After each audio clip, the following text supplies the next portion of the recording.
Have you ever wondered why you're running to the bathroom in the morning after having your coffee? That's because bladder irritants like coffee are making your bladder contract and trying to get it out. It can also make pelvic floor issues like incontinence even worse. So today I'm going to actually run through the most common bladder irritants, and if you watch all the way to the end, I will give you my favorite tips for how you can still enjoy these without irritating your bladder as much.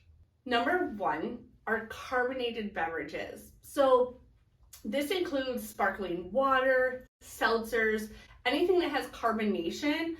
That carbonation really irritates the bladder, and the bladder will want to try to get it out as quickly as possible. That's why you'll notice that urge, frequency, and incontinence is all worse around when you're drinking carbonated beverages. The second one is caffeine. So caffeine can range for a lot of things, but that also includes coffee, green tea, soda, anything with caffeine. It may even be in some of your foods. So if like an energy bar or gel, if you're exercising a lot, those tend to have caffeine in it. And so that can still be irritating. Number three is artificial sweeteners. And artificial sweeteners are in a lot of things, not just beverages. So it is something to pay attention to if you notice certain patterns with what you're eating or drinking, but especially soda has a lot of artificial sweeteners if you're drinking like diet soda. Number four is anything that's acidic. So this includes your citrus juices or even putting lemon in your water.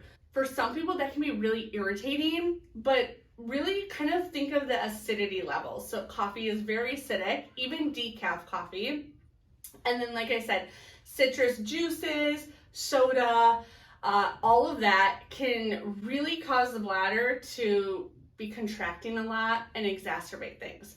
And again, these are different for everyone. So what may irritate one person could be different for somebody else. And lastly, number five is alcohol. So alcohol alone can be an irritant, but it's also even more so a bladder irritant if you're combining it with some of the other things. So for example, if you're having a rum and coke with Diet Coke, you've pretty much had all of these irritants in one drink. So keep that in mind with what you're drinking, or maybe even like a vodka soda with lemon. Now you're adding in that citrus component with that acidity. This is different for everyone. Best way to know if certain things are irritating for you is to keep a journal and try to track it and see if there's a pattern.